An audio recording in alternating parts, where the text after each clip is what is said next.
Então, aqui, as duas figuras que já conhecemos, né? Deltan Dallagnol e Sérgio Moro. Pois não, vamos passar para compreender tudo isso que acontece no Brasil hoje. Aqui, David, descobriram o pré-sal no Brasil. Foi um momento fundamental da Petrobras. A Petrobras passou a ter uma reserva que poucos países no mundo têm. Se eu não me engano, a terceira maior reserva em descoberta de petróleo do mundo, a partir da descoberta do pré-sal. Vamos lá. Isso chamou, evidentemente, os interesses econômicos de grandes empresas, especialmente dos Estados Unidos, que, aliás, ontem receberam lá a visita do ministro Paulo Guedes, e ele já anunciou que a Petrobras, daqui a pouco, não será mais nacional, não terá mais o petróleo, a não ser para extrair o óleo bruto e vender para as empresas americanas que têm interesse neste recurso do pré-sal. E, portanto, esse interesse norte-americano passou a valer. E ontem ele disse isso, não vamos mais refinar. O que a Petrobras vai fazer agora é como o Brasil faz com o minério. É apenas remeter matéria bruta, o óleo bruto, e não mais competir com as grandes empresas, em especial norte-americanas de petróleo, e sim ceder a elas esse recurso. Então, isso chamou os interesses econômicos dos Estados Unidos. Ao chamar esse interesse, a Lava Jato já fez contato com o Departamento de Justiça dos Estados Unidos. Esses contatos foram feitos em 2016. Eles dizem que isso foi feito até por acaso num corredor, onde então o FBI e posteriormente o Departamento de Justiça dos Estados Unidos passaram a conceder a Dallagnol e Moro também prestação de serviço daquilo que eles consideram petróleo, pré-sal. Tudo isso negociado com Dallagnol e Moro. Mas vamos lá. Começaram, então, uma campanha dentro da Lava Jato para desestabilizar o governo e passar a eleger um presidente da República. Não é segredo para ninguém que todos eles fizeram campanha para o Aécio Neves, que, aliás, parece um deputado fantasma, né? A gente não vê aqui na Câmara Federal, que foi depois derrotado. Derrotado o Aécio, vamos lá. Veio o golpe contra a Dilma, porque ela ganha as eleições e era preciso os interesses norte-americanos e tudo isso fazer, ligado, evidentemente, a Dallagnol, que o Brasil passasse a não ter mais soberania diante do seu petróleo. E a eleição de Dilma garantia essa soberania contrária a esse interesse norte-americano, para quem Dallagnol e Moro há muito já trabalhavam. Vamos lá. Posteriormente, vieram as delações premiadas. Pimenta falou bem, nosso líder. Não são delações qualquer, são delações premiadas. Quantos delatores que estão presos? Nenhum. Estão todos bem de vida.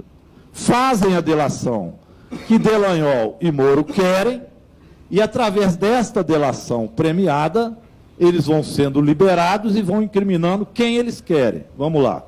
Quem que eles querem, no fundo? A prisão de Lula. Não por ser o Lula, mas por ser exatamente a resistência a esse procedimento que Dallagnol e Moro passaram a representar junto com outros. Esses outros, nós vamos ver, podemos passar posteriormente, o ministro Moro virar ministro do Bolsonaro. Não é à toa. Veja que tudo isso tem uma lógica política.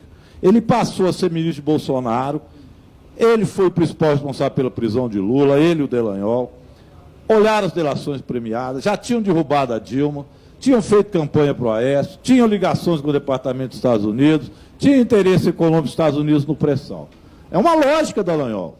Se você viesse aqui, você ia ficar boquiaberto de ver esse PowerPoint, mas vamos lá depois. Depois disso, fizeram aquele acordo que eu já falei, de 6,8 bi com a Odebrecht. Isso aqui eles passaram a falir também as empresas brasileiras, para destruir a indústria brasileira. 6,8 bilhões no fundo clandestino que ele fez de leniência contra o que o STF já tinha posto através tanto do Edson Fachin e, nessa época, ainda Teori Zavascki. Foi o primeiro acordo secreto. Mas vamos lá. Depois disso, vieram as denúncias de Tacla Duran, sempre ignoradas.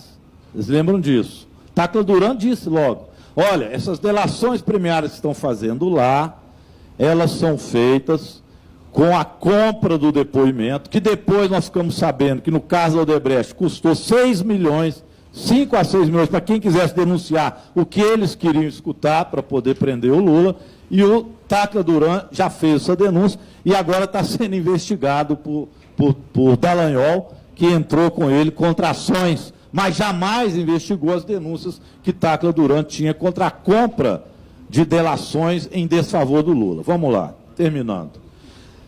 E também, evidentemente, as ligações com Rosângela Moro e o Zuccolotto, amigo dele, também eles não quiseram investigar.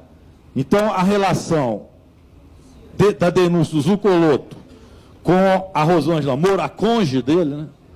Com a cônjuge dele, também não foram aqui investigadas e foram abafadas. Então, passaram a abafar denúncia contra ele, porque eles são deuses, não podem ser investigados, são deuses. Se julgam tão deuses que podem assinar em nome do Brasil algum tipo de acordo e não vir aqui, ó. Estamos esperando o Deltan Dallagnol vir aqui explicar se tem alguma falha nesse PowerPoint. E, por fim, chegamos mais 2 questões. Aí fizeram, então, a dobradinha com a Gabriele Hart, essa que, em 24 horas, homologou o acordo do 2,5 bi. E também fez um cópia-cópia, né, cópia-cola da denúncia do Lula, onde nem modificou casa por apartamento, apartamento por casa. Tão mal feito foi, para agilizar também os procedimentos de consolidar esta ação política e ideológica de Dallagnol e Moro. E, por fim, vem aí os 2,5 bi da Petrobras. Eu coloquei esse aqui no final, mas a partir dele é que nós podemos fazer esse PowerPoint. Esse 2,5 bi da Petrobras, pessoal, é, evidentemente, esse fundo que todos consideram como ilegal e como imoral, e que eu concordo, e aqui termino, com o nosso líder Pimenta. Com base no PowerPoint disso aqui, se fosse uma CPI, aquele moço Deltan Dallagnol sairia daqui preso. E ele teria que vir para depor aqui em coercitiva, porque se nega a dar esclarecimento para o Congresso Nacional. Nós não podemos convocá-lo, a não ser em uma CPI. Mas acho que uma CPI se torna necessária à medida que eles começam, e os dois fazem parte disso, a atacar o sistema democrático brasileiro. A atacar com fake news, a querer fechar o STF, colocando gente na rua para fazer manifestação, julgando contra o Congresso Nacional, e, evidentemente, tudo isso aqui, a concordância do governo Bolsonaro, do próprio presidente Bolsonaro, que não é também fã da democracia e vive aí pedindo que se faça e até se comemore a ditadura. Então, pessoal, não tem nada que seja apolítico ou apartidário da relação de Dallagnol e Moro. É essa compreensão que o Brasil precisa de ter, porque não é ali um combate à corrupção que todos nós somos favoráveis que seja feito. Mas ali não se faz o combate à corrupção, ali se faz política, ideologia, e o Brasil vai de mal a pior. São 100 dias de praticamente nada, com as instituições democráticas ameaçadas, os programas sociais acabando, 14 milhões de desempregados, e além do desemprego, um Brasil que se desmancha nos seus programas sociais. É esse o resultado dessa artimanha colocada, que fica aqui expressa no PowerPoint.